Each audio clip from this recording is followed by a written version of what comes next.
আসসালামু আলাইকুম সম্মানিত দর্শকবৃন্দ। স্ক্রিনে যে ঘাসটি আপনাদেরকে দেখানো হচ্ছে এটি ইন্দোনেশিয়ান স্মার্ট নেপিয়ার ঘাস।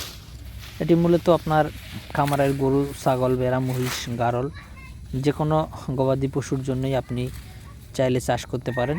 খুবই নরম এবং মিষ্টি ঘাস এবং খুবই রসালো স্বাদযুক্ত ঘাস। যে ঘাসটি গরুকে খাওয়াতে কোনো প্রকার মেশিনের প্রয়োজন হয় না।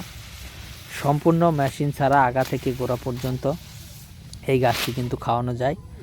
তো দর্শক বন্ধুরা, আমরা এই ঘাসগুলো বর্তমানে যেহেতু ফেব্রুয়ারি মাস চলছে, এখনই কিন্তু ঘাস লাগানোর মোক্ষম সময়। তার কারণ হলো এই সময়টাতে আপনার বাংলাদেশের আবহাওয়ার কথা আমি বলছি। হয়তো আপনারা যারা অন্যান্য দেশে বা প্রবাসে যারা রয়েছেন তাদের অন্যান্য দেশের আবহাওয়ার সাথে বাংলাদেশের আবহাওয়া তো হয়তো মিলবে না।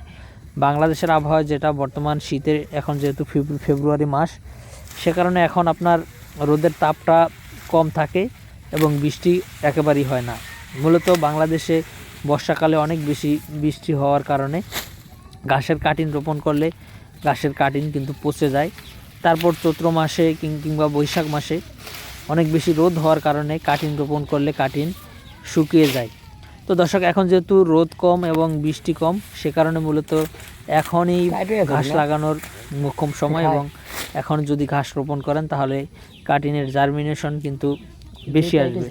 তো দর্শক শ্রোতা, আমি শুধু ইন্দোনেশিয়ান স্মার্ট নেপিয়ারটা আপনাদেরকে দেখাচ্ছি। তবে আমাদের কাছে স্মার্ট নেপিয়ার এবং জারা তাইওয়ান হাইব্রিড, যেটা নাকি জারার থেকে দ্বিগুণ ফলন হয়, সে তাইওয়ান হাইব্রিড ঘাসের কাটিং রয়েছে এবং পানিতে চাষ হয় জার্মান হোয়াইট। এই চারটি ঘাসের কাটিং কিন্তু বর্তমানে আমাদের কাছে রয়েছে। তো দর্শক, চাইলে আপনি এই ঘাসের কাটিংগুলো নিতে পারেন।